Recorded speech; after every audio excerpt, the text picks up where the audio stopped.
जब Mexican military ने finally world के मोस्ट वांटेड नार्को टेररिस्ट को फरवरी 22, 2026 को मार गिराया तो उसके कार्टेल ने सरेंडर नहीं किया।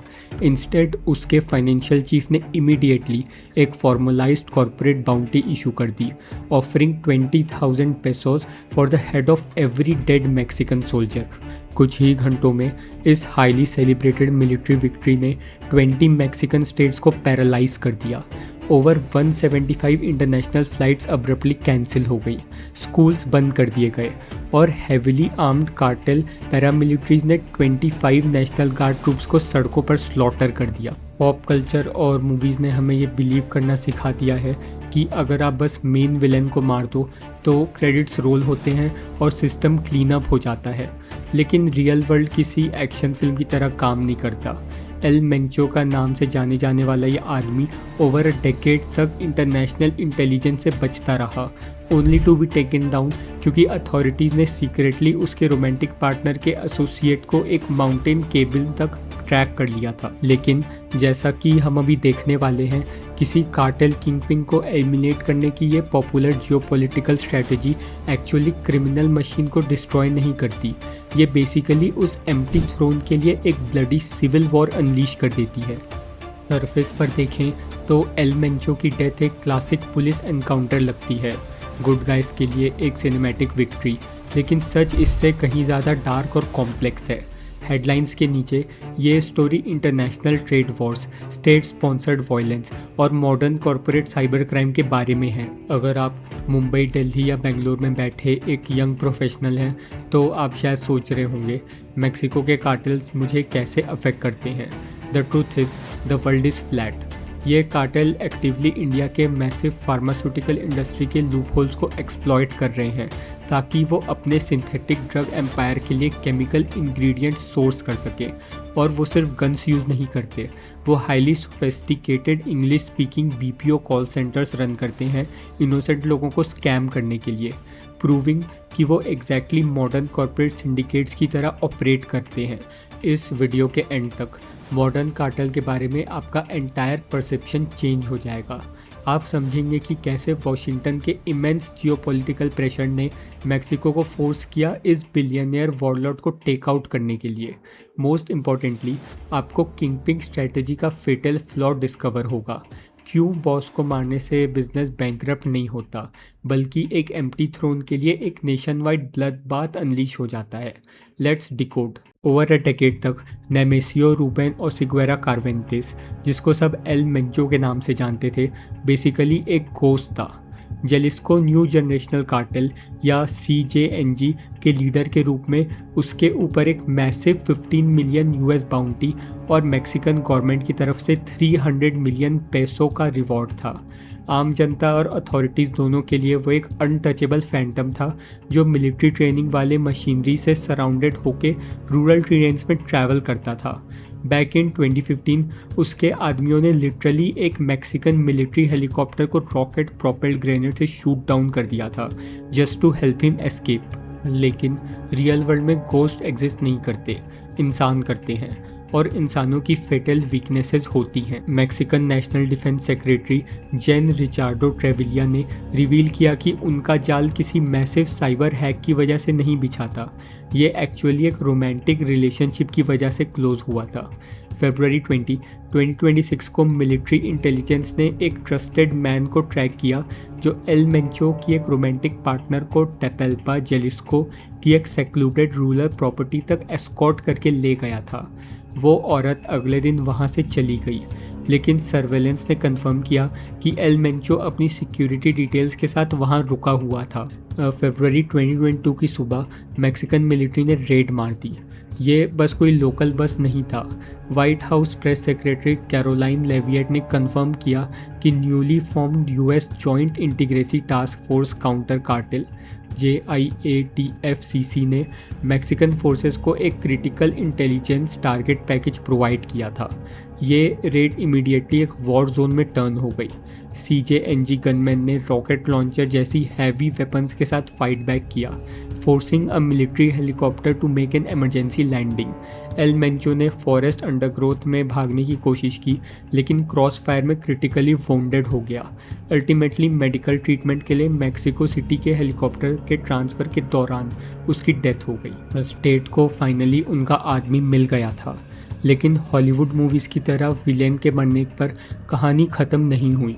सरेंडर करने के बजाय CJNG ने एक terrifying national wide counter offence launch कर दिया। कुछ ही घंटों के अंदर सिक्योरिटी फोर्सेस ने लगभग 20 मैक्सिकन स्टेट्स में around 250 burning road blocks report किए। सेक्रेटरी ट्रेविलिया के अकॉर्डिंग एल मेंचो के फाइनेंशियल चीफ ने, जिसको एल टूली के नाम से जाना जाता है, एसेंशियली एक फॉर्मलाइज्ड कॉरपोरेट बाउंटी इशू कर दी। रायट्स के दौरान हर मारे गए मैक्सिकन सोल्जर के लिए कार्टेल मेंबर्स को 20,000 पेसोज रिवॉर्ड ऑफर करते हुए। इसकी ह्यूमन कॉस्ट डेवास्टेटिंग थी। इमीडिएट क्लैशेस में 25 नेशनल गार्ड ट्रूप्स और 30 एलिजेड कार्टेल गनमैन्स को स्लॉटर कर दिया गया। ये कोई डिसऑर्गेनाइज्ड गैंग नहीं थी जो गुस्से में लैश आउट कर रही थी। ये एक highly structured paramilitary immune response था।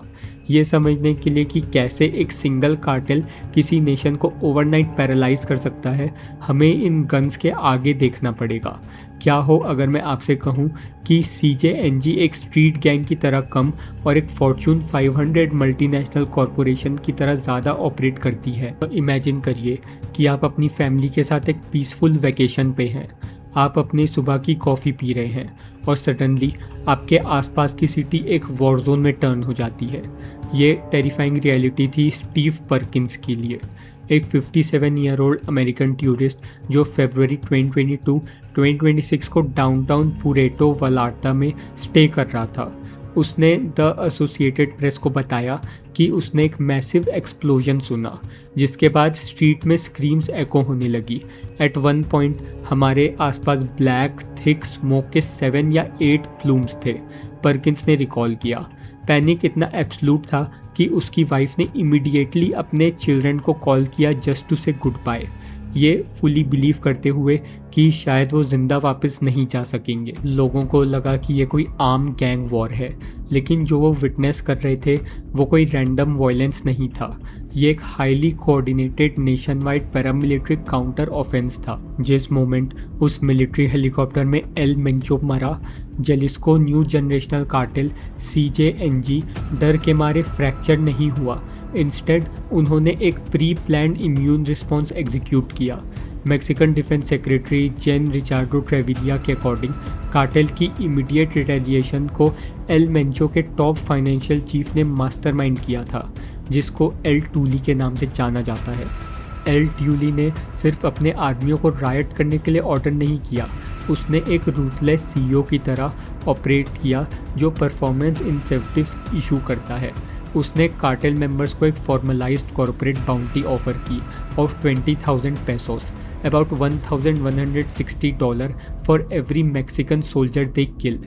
इस फाइनेंशियल इंसेंटिव से ड्रिवन होकर हेविली आर्म्ड सिकेरियोज ने 20 मैक्सिकन स्टेट्स के cross over 250 burning road blocks erect कर दिए। उन्होंने बसेस, ट्रैक्टर ट्रेलर्स और सिविलियन कार्स को हाईजैक किया और उन्हें आग लगा दी ताकि फेडरल हाईवेज कम्प्लीटली सीवियर हो जाएं और मिलिट्री रीइंफोर्समेंट्स ब्लॉक हो जाएं। कुछ ही घंटों के अंदर CJNG ने मैक्सिको के इंफ्रास्ट्रक्चर को इफेक्टिवली पैरालाइज कर दिया।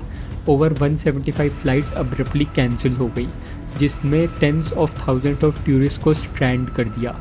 एयर कनाडा, डेल्टा और यूनाइटेड जैसी इंटरनेशनल एयरलाइंस को ग्वाडलाजारा और पुएर्तो वलार्ता के एयरपोर्ट्स पर नियर टोटल शटडाउन एग्जीक्यूट करने पड़े।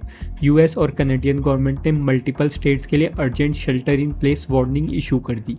टेरर को मैक्सिमाइज करने के लिए कार्टेल ने सिस्टमेटिकली एवरीडे सिविलियन लाइफ को टारगेट किया। उन्होंने 69 OXXO कन्वीनियंस स्टोर को आग लगा दी और स्टेट रन बैंको डेल बियंस्टर की एटलीस्ट 20 ब्रांचेस को डैमेज किया। इसका ह्यूमन टोल कैटास्ट्रॉफिक था। मेक्सिको के सिक्योरिटी सेक्रेटरी ओमार गार्सिया हार्फज ने कंफर्म किया कि 6 सेपरेट अटैक्स में 25 नेशनल गार्ड ट्रूप्स को स्लॉटर कर दिया गया, अलोंगसाइड 30 कार्टेल मेंबर्स और सिविलियन बायस्टैंडर्स। ये सब करना किसी स्ट्रीट गैंग की औकात नहीं है। इंटरनेशनल एविएशन को इंस्टेंटली शट डाउन करने के लिए, 20 स्टेट्स को पैरालाइज करने के लिए और मिलिट्री के हेड पर कॉर्पोरेट बाउंटीज रखने के लिए बिलियंस ऑफ डॉलर्स और एक कॉर्पोरेट इंफ्रास्ट्रक्चर की रिक्वायरमेंट होती है, जो बेसिकली हमें इस एंटायर वॉर के मोस्ट अनकंफर्टेबल ट्रूथ पर लाता है। आखिर CJNG एक फॉर्च्यून 500 लेवल क्रिमिनल एम्पायर कैसे बन गया? जब आप किसी कार्टेल बॉस के बारे में सुनते हैं, who commands a 50 billion global empire and shoots down military helicopters, आपको लगता होगा कि he must be a criminal mastermind groomed for powers from birth. But Nemesio Ruben और क्वेसा कार्वेंटेस की रियलिटी सिस्टमैटिक पॉवर्टी में डीपली ग्राउंडेड है। जुलाई 17, 1966 को मिकोरानस के रूरल विलेज प्लूटोटिनानस में पैदा हुए इस इंसान ने 5th ग्रेड में प्राइमरी स्कूल ड्रॉप आउट कर लिया, फील्ड्स में काम करने के लिए। 14 साल की एज तक वो पढ़ाई नहीं कर रहा था, वो सरवाइव करने के लिए मैरिजुआना प्लांटेशंस गार्ड कर रहा था। हज़ारों डेस्परेट यूथ की तरह उसने 1980s में कैलिफोर्निया में इलीगली माइग्रेट किया, लेकिन उसे अमेरिकन ड्रीम नहीं मिला, उसे US पिनल सिस्टम मिला। सैक्रामेंटो में 1992 के एक हीरोइन डिस्ट्रीब्यूशन बर्स्ट के बाद उसने फेडरल प्रिजन में 3 साल सर्व किया before being deported to Mexico at the age 30। यहाँ एक बहुत बड़ा ट्विस्ट आता है। वापस आने पर वो इमीडिएटली कार्टेल्स के पास नहीं गया, इंस्टेड उसने स्टेट को ज्वाइन किया। वो कैबो कॉरेंटेस और टोमलान जेसिको में एक स्वॉन म्युनिसिपल ऑफिसर बन गया, लेकिन लो वेज और डीप सीटेड करप्शन से भरे सिस्टम में लॉ इन्फोर्समेंट में उसका टाइम शॉर्ट लिव्ड था। उसने पुलिस फोर्स छोड़ दी और मिलेनो कार्टेल के लिए एक सिकैरियो यानी असैसिन बन गया। पर उसका रियल मास्टर स्ट्रोक कोई मिलिट्री टैक्टिक नहीं थी, वो एक शादी थी। 1966 में उसने रोजालिंडा गोजालेनेस वेलेंसिया से शादी की, जो मिलेनियो कार्टेल के लीडर की बहन थी। इस यूनियन ने उसकी टैक्टिकल पुलिस ट्रेनिंग को उसकी फैमिली के मैसिव फाइनेंशियल और मनी लॉन्ड्रिंग नेटवर्क, जिसे लुइस क्यूजिनिस कहते थे, उसके साथ मर्ज कर दिया। उसके राइज का एक्सप्लोजिव कैटलिस्ट जुलाई 2010 में आया, जब मैक्सिकन अथॉरिटीज़ ने इग्नेशियो नाचो कॉर्नेल को मार गिराया, जो एक टॉप सिनेलॉप कार्टेल बॉस था और मिलेनियो ग्रुप को प्रोटेक्ट करता था। जस्टिस इन मैक्सिमो प्रोजेक्ट के एक हिस्टोरिकल एनालिसिस के अकॉर्डिंग कॉर्नेल की डेथ ने इस ऑर्गेनाइजेशन को वायलेंटली फ्रैक्चर कर दिया। एल मेंचो ने इस एग्जैक्ट पावर वैक्यूम को सीज किया और अपनी खुद की डोमिनेंस एस्टेब्लिश करने के लिए अपने फॉर्मर एलाइज के अगेंस्ट हो गया। उसने सिर्फ एक गैंग को टेक ओवर नहीं किया, उसने सिंडिकेट की एक कम्प्लीटली न्यू ब्रीड इंजीनियर की, Cartel de Jalisco Nueva Generacion. Former DEA chief of international operations Mike Vigil ने नोट किया कि El Mencho PhD in drug trafficking के साथ ऑपरेट करता था, जो उसने directly Sinaloa cartel US penal system में अपने टाइम में सीखी थी। उसकी ऑटोक्रेटिक कमांड के अंडर CJNG एक लोकल स्प्लिंटर फ्रैक्शन से इवॉल्व होकर एक ट्रांजैक्शनल जगरनॉट बन गया।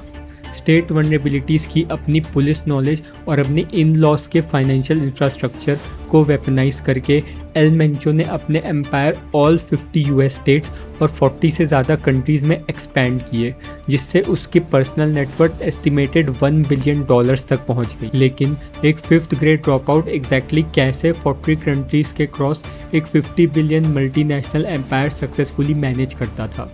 टेरिफाइंग सच तो ये है कि CJNG ने बहुत पहले ही एक ट्रेडिशनल स्ट्रीट गैंग की तरह एक्ट करना छोड़ दिया था और एग्जैक्टली एक फॉर्च्यून 500 कॉरपोरेशन की तरह ऑपरेट करना शुरू कर दिया। जब हम मैक्सिकन कार्टेल्स के बारे में सोचते हैं तो पॉप कल्चर हमें ये इमेजिन करना सिखाता है कि अनएजुकेटेड थग्स डेजर्ट में कैशबैक्स के लिए लड़ रहे हैं। आपको लगता होगा कि इनकी ताकत सिर्फ इनके हथियारों में है, लेकिन ये समझने के लिए कि Jalisco new generational cartel CJNG Mexico के मोस्ट फियर्ड सिंडिकेटर्स कैसे बने, आपको उन्हें एक स्ट्रीट गैंग की तरह देखना छोड़ना पड़ेगा और उन्हें एक फॉर्च्यून 500 मल्टीनेशनल कॉरपोरेशन की तरह एनालाइज करना शुरू करना होगा। इस एम्पायर का फाउंडेशन कोई मिलिट्री विक्ट्री नहीं था, ये कॉरपोरेट मर्जर था। 1996 में एल मेंचो ने रोजालिंडा गोंजालेस वेलेंसिया से शादी की। उसकी फैमिली लॉस क्विनिस को लीड करती थी, जो एक हाईली सोफिस्टिकेटेड मनी लॉन्ड्रिंग और फाइनेंशियल नेटवर्क था। DEA की 2025 नेशनल ड्रग थ्रेट असेसमेंट के अकॉर्डिंग लॉस क्विनिस डायरेक्टली CJNG की फाइनेंशियल आर्म के रूप में सर्व करता था। इस मर्जर ने एल मेंचो को एक फ्रेंचाइज बिजनेस मॉडल पायोनियर करने का मौका दिया। हर स्ट्रीट कॉर्नर को माइक्रो मैनेज करने के बजाय CJNG अपना ब्रांच रीजनल बॉसेस को लाइसेंस करता है। ये local cells semi independently operate करते हैं, लोकल मार्केट्स के हिसाब से अडॉप्ट करते हैं, एज लॉन्ग एज वो अपनी फ्रेंचाइज फीस पे करते रहें और एल मेंचो को ओवर चार्जिंग डायरेक्टिव्स को ओबे करें। कॉरपोरेट स्ट्रक्चर इन प्लेस आने के बाद CJNG ने अपनी प्रोडक्ट लाइन को रिवॉल्यूशनाइज कर दिया। उन्होंने प्लांट बेस्ड ड्रग पर डिपेंड करना छोड़ दिया। आप मैरिजुआना ग्रो करने के लिए वेदर का कंट्रोल नहीं कर सकते, लेकिन आप बेसमेंट में 24/7 फेंटानिल और मिथाएम्फेटाइन ज़रूर मैन्युफैक्चर कर सकते हैं। The international institute for strategic studies IISS note करती है कि CJNG ने मेंजिलो और लजारो कर्नेस जैसे मेजर पैसिफिक पोर्ट्स पर डी फैक्टो कंट्रोल सिक्योर कर लिया। इन पोर्ट्स के थ्रू वो डायरेक्टली चाइना और इंडिया से प्रीकर्सर केमिकल्स के मैसिव क्वांटिटीज़ इंपोर्ट करता है।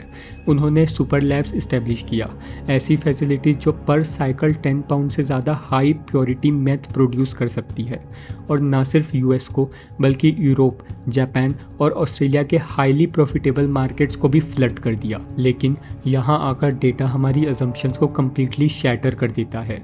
CJNG सिर्फ ड्रग्स नहीं बेचता, उन्होंने एग्रेसिवली लीगल और सेमी लीगल इंडस्ट्रीज़ को इन्फिल्ट्रेट किया है। उन्होंने मेक्सिको की $1 billion avocado industry green gold की एक्सटॉर्शन को सिस्टमैटिक कर दिया है।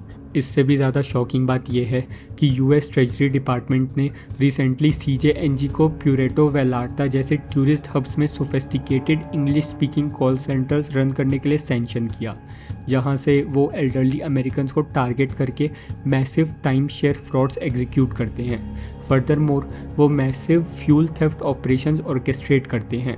मेक्सिको की स्टेट ओन्ड पेमेक्स पाइपलाइन से क्रूड ऑयल स्टील करके वो इन स्टोर्ड ऑयल्स को वेस्ट ऑयल के नाम पर टेक्सास में स्मगल करते हैं और कॉम्प्लिसिट US एनर्जी कंपनीज को सेल करते हैं। इसका मतलब समझ रहे हैं आप? Legitimate American business literally millions of dollars directly cartel को फनल कर रहे हैं। ये है मेक्सिको के मोस्ट फियर्ड कार्टेल के पीछे का hidden truth. Corporate diversification, strategic marriages और फ्रेंचाइज स्केलिंग के थ्रू CJNG ने estimated $50 billion in total assets amass कर लिए। वो 40 से ज़्यादा कंट्रीज़ और ऑलमोस्ट ऑल 50 US स्टेट्स में ऑपरेट करते हैं। उनकी हॉरिफिक वायलेंस कोई रैंडम स्कैवरी नहीं है, ये कैलकुलेटेड एग्रेसिव कॉरपोरेट एनफोर्समेंट है जो उनकी ग्लोबल सप्लाई चेन को प्रोटेक्ट करने के लिए डिज़ाइन की गई है। लेकिन इस मैग्नीट्यूड के कॉरपोरेशन को tens of thousands of employees चाहिए होते हैं, ऐसे ऑपरेटिव जो कंपनी के लिए मरे और मरने को तैयार हों। 21st सेंचुरी में आप डिस्पोजेबल एसेट्स की एक आर्मी कैसे रिक्रूट करते हैं? आप डार्क वेब यूज़ नहीं करते, आप वही exact same social media app use करते हैं जो करेंटली आपके फ़ोन में इंस्टॉल्ड है। इस पोस्टर को देखिए, $15 मिलियन। ये वो मैसिव बाउंटी है जो US स्टेट डिपार्टमेंट ने एल मेंचो के सर पर रखी थी। जब मैक्सिकन स्पेशल फोर्सेस ने फाइनली उसे टैपेल्पा के माउंटेन में मार गिराया तो आपको लगता होगा कि ये सिर्फ एक लोकल लॉ एनफोर्समेंट की जीत थी, लेकिन रियलिटी ये है कि भले ही ट्रिगर मैक्सिको में पुल हुआ था, वेपन वॉशिंगटन DC में लोड किया गया था। ये समझने के लिए कि मैक्सिको ने अचानक एक नेशन वाइड वॉर का रिस्क क्यों लिया, हमें एक अनप्रेसिडेंटेड जियोपॉलिटिकल शिफ्ट को देखना होगा। जनवरी 20, 2025 को अपने पहले दिन ऑफिस में US प्रेसिडेंट डोनाल्ड ट्रंप ने एक एग्जीक्यूटिव ऑर्डर साइन किया था जिसमें ऑफिशियली CJNG को एक फॉरेन टेररिस्ट ऑर्गेनाइजेशन यानी FTO डेजिग्नेट कर दिया गया। US ने कार्टेल्स को मियर ड्रग स्मगलर्स की तरह देखना बंद कर दिया और उन्हें ISIS या अल कायदा की सेम इंटेंसिटी के साथ टारगेट करना शुरू कर दिया। कुछ हफ्तों बाद फरवरी 5 को US attorney general Pam Bondi ने एक मेमो इशू किया जिसने अमेरिकन पॉलिसी को मियरली मिटिगेशन कार्टेल हार्म से शिफ्ट करके टोटल एलिमिनेशन स्ट्रेटेजी पर ला दिया।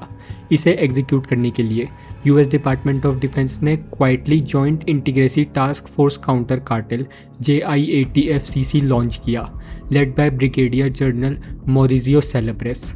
उनका mission military grade intelligence provide करना और टारगेट पैकेजेस मैप आउट करना था। जब उन्होंने एल मेंचो के रोमांटिक पार्टनर के एसोसिएट को ट्रैक किया तो उन्होंने मैक्सिको को एग्जैक्ट कोऑर्डिनेट्स हैंडओवर कर दिए। असली खेल यहाँ जियोपॉलिटिक्स का था। Mexican president Claudia Sheinbaum essentially backed into a corner थी। ट्रंप एडमिनिस्ट्रेशन रिजल्ट डिमांड कर रहा था, क्रिपलिंग टैरिफ थ्रेटन कर रहा था और यहाँ तक कि मैक्सिकन टेरिटरी के डीप अंदर unilateral US military drone strike के आइडिया भी फ्लोट कर रहे थे। मैक्सिकन सॉवरेनिटी को प्रोटेक्ट करने के लिए शिनेबाओ को एल मेंचो को एलिमिनेट करना ही पड़ा। White House press secretary Karoline Leavitt ने कंफर्म किया कि यूएस ने इंटेलिजेंस सपोर्ट प्रोवाइड किया था, calling El Mencho a top target for the Mexican and United States government as one of the top traffickers of fentanyl into our homeland। लेकिन Mexican officials ने fiercely emphasize किया कि यह operation entirely Mexican federal force ने execute किया था, sending a clear message to Washington. Mexican अपनी खुद की सिक्योरिटी हैंडल कर सकता है और उन्हें American boots on the ground की ज़रूरत नहीं है। वॉशिंगटन को अपनी अल्टीमेट जियोपॉलिटिकल ट्रॉफी मिल गई और मैक्सिको सिटी ने अपने बॉर्डर्स को यूएस इंटरवेंशन से प्रोटेक्ट कर लिया। लेकिन ये पॉलिटिशियंस क्रिमिनल इकोनॉमिक्स का एक बेसिक लॉ कैलकुलेट करना भूल गए। एक बिलियनियर डिक्टेटर को टेकआउट करने से कोई $50 बिलियन एम्पायर बैंकरप्ट नहीं होता। ये बस नेक्स्ट वॉरलॉर्ड के लिए एक ब्लड सोक्ड वैकेंसी क्रिएट कर देता है। जब किसी कॉरपोरेट सीईओ की डेथ होती है तो बोर्ड स्मूथली एक सक्सेसर अपॉइंट कर लेते हैं। जब कोई मूवी विलेन मरता है तो क्रेडिट्स रोल होते हैं और टाउन सेव हो जाता है। आपको लगता होगा कि एल मेंचो के मरने के बाद $50 billion CJNG empire simply surrender या कोलैप्स कर जाएगा। लेकिन मैक्सिकन ड्रग वॉर की टेरिफाइंग रियलिटी ये है कि किंग के मरने से वॉयलेंस एंड नहीं होता, ये बस एम्प्टी थ्रोन्स के लिए एक ब्रूटल क्योटिक बैटल की स्टार्टिंग गन फायर करता है। सिनोला कार्टेल की तरह, जिसने हिस्टोरिकली फैमिलियर ब्लड लाइन्स के थ्रू लीडरशिप पास डाउन करना मैनेज किया, एल मेंचो की डेथ ने एक massive unfamiliar power vacuum rip open कर दिया है। टेट ने टेपेल्पा रेड से बहुत पहले ही उसके डायरेक्ट ब्लड लाइन को मेथोडिकली न्यूट्रलाइज कर दिया था। उसका बेटा और expected hair Rubel L मेंचिटो Washington में कन्विक्ट हुआ और उसे लेट 2024 में यूएस प्रिजन में लाइफ सेंटेंस दे दिया गया। उसकी बीवी रोजा लिंडा, जो कार्टेल की फाइनेंशियल मास्टरमाइंड थी, 2021 में ही अरेस्ट हो चुकी थी।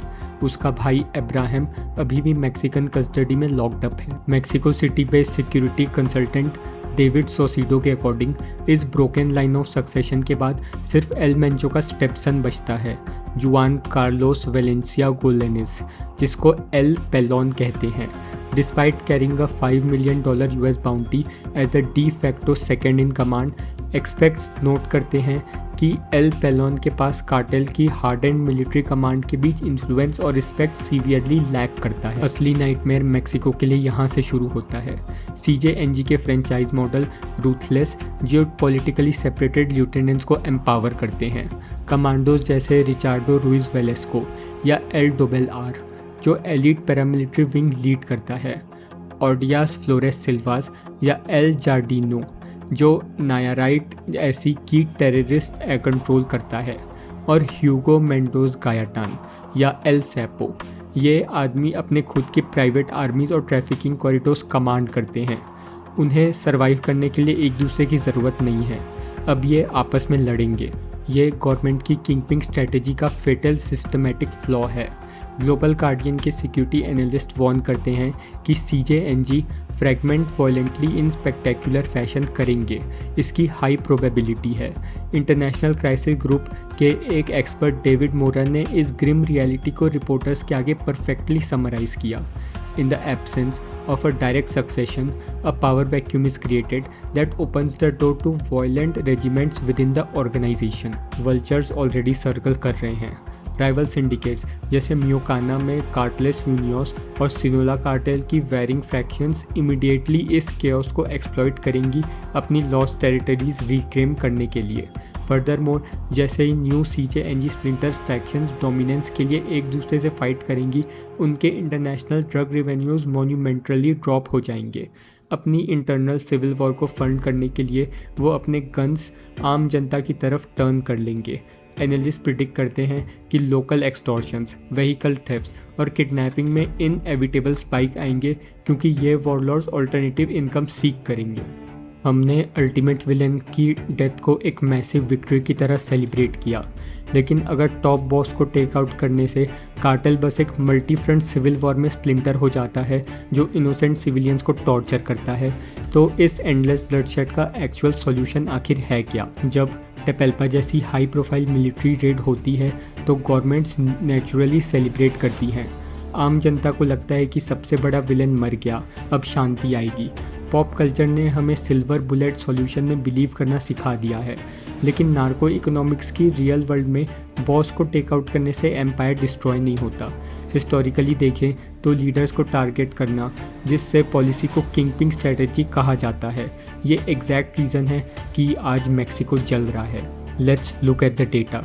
2006 में मैक्सिकन प्रेसिडेंट फिलिपी कैल्ड्रॉन ने कार्टेल लीडर्स को कैप्चर या किल करने के लिए एक अनप्रेसिडेंटेड मिलिट्री कैंपेन लॉन्च किया। इसका रिजल्ट क्या निकला? Total systematic fragmentation. International crisis group की रिसर्च के अकॉर्डिंग मेक्सिको में क्रिमिनल ग्रुप्स के नंबर 2010 में 70 से कम थे, जो एक्सप्लोड होकर 2020 में 200 से ज़्यादा हो गए। स्प्लिंटर ग्रुप्स ने ब्रूटल टर्फ वॉर शुरू कर दी। कैल्ड्रॉन के टर्म्स के एंड तक 1 लाख से ज़्यादा लोग मारे जा चुके थे। Former president Andres Manuel Lopez Obrador ने एक हग्स नॉट बुलेट पॉलिसी के साथ कोर्स चेंज करने की कोशिश की। यूथ को स्कॉलरशिप ऑफर की ताकि कार्टेल रिक्रूटमेंट्स को स्टार्व किया जा सके, लेकिन वेपनाइज्ड ड्रोन्स, लैंड माइंस और स्मगल्ड यूएस फार्म आर्म्स की कंटिन्यूस फ्लो से आर्म्ड एक दुश्मन के आगे ये इनफ नहीं था। इससे भी बुरी बात ये थी कि सिस्टम अंदर से खोखला था। कैल्डेरॉन की ड्रग वॉर का main archetype secretary of public security गिरायो ग्रासिया लूना खुद कार्टेल के लिए काम कर रहा था। 2023 में यूएस जूरी ने गार्सिया लूना को सिनोला कार्टेल से मिलियंस ऑफ डॉलर ब्राइब लेने के लिए कन्विक्ट की। ये किंगपिन स्ट्रेटजी का फेटल फ्लॉ को एक्सपोज करता है। ये कार्टेल्स को profit driven multi model corporation मानने के बजाय पॉलिटिकल टेररिस्ट ग्रुप की तरह ट्रीट करता है। एक 2010 US custom and border protection assembly ने ब्लंटली इस सच को एडमिट किया था। While the continued arrest or death of key DTO leadership may have long-term implications, there is no indication that it will impact the overall drug flow into the United States. History इसको prove करती है। जब 1993 में Pablo Escobar मर गया तो केली cartel ने सिंपली कोकेन ट्रेड को टेक ओवर कर लिया। आज CJNG जैसे ग्रुप सिंथेटिक ड्रग्स पर पिवट कर चुके हैं। फेंटानिल और मेथ वेदर या क्रॉप साइकिल्स पर डिपेंड नहीं करते।